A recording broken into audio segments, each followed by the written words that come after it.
The Sound of Colors, A Journey of the Imagination by Jimmy Liao.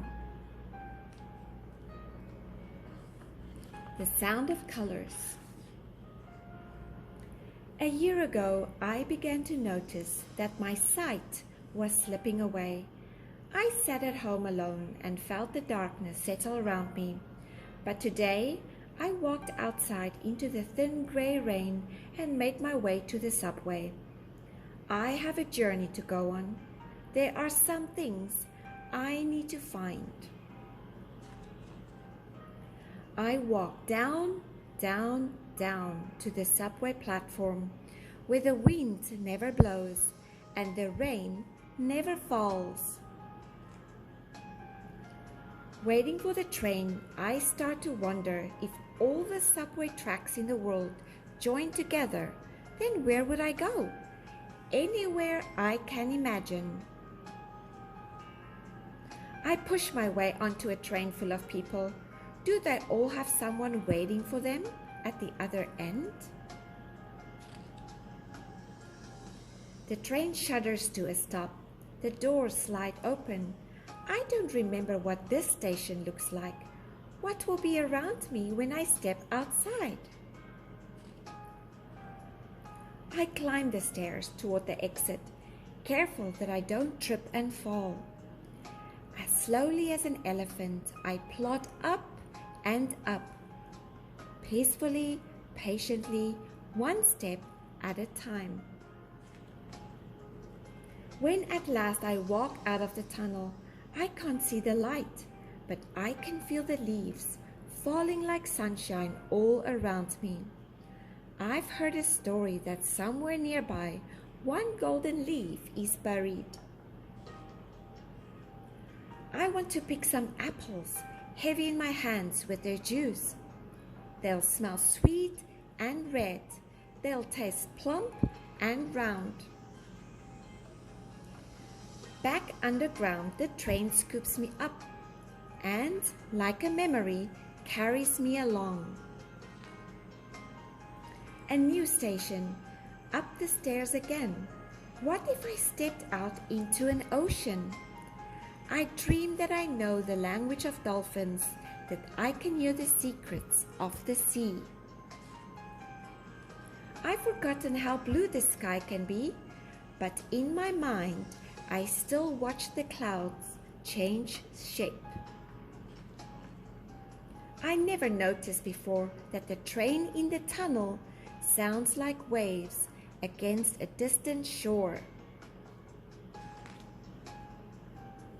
I wonder what would happen if I stepped off the last stair and found nothing beneath my foot.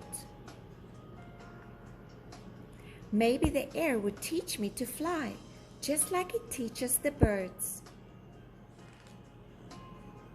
And the wind would blow me back to the trains and set me gently down. Sometimes the streets twist themselves into a maze. But if you look hard enough, there's always a way out.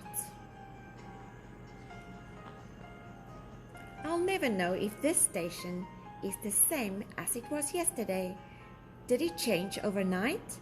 Grow into something new? Maybe I've come to the last station in the world, but this can't be the end of my journey. I haven't found what I need. Trains rumble and clank and rush past me. Which is the right one? It's easy to get lost underground. I wonder where I am and where I'm going.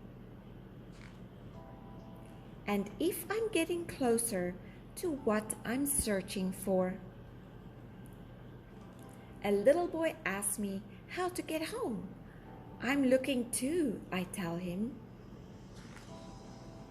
Home is the place where everything I've lost is waiting patiently for me to find my way back.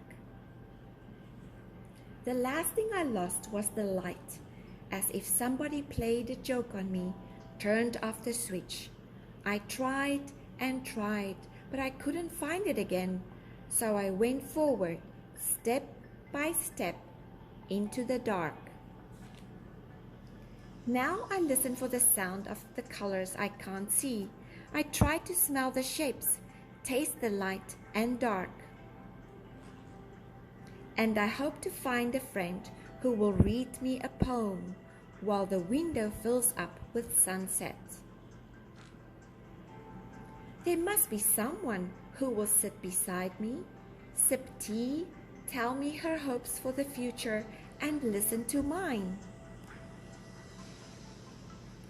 Even when I'm tired of the jolting trains and the stairs up and down, one thought keeps me going. Someone could be waiting for me at the other end. He'll take my hand and hold the umbrella over me. He'll tell me what the stars look like. He'll walk by my side all night long. Listen, far ahead at the end of the tunnel, can you hear it? A butterfly is flapping her wings. I can feel the wind she makes brushing against my face. I follow her, going down against up, up against down.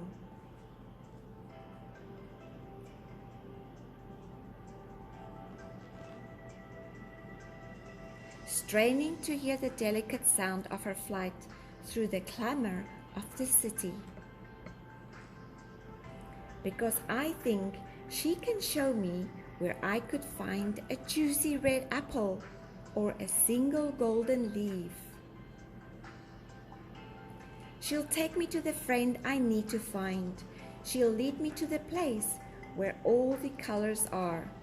She'll bring me back to the light that I lost, still glowing here.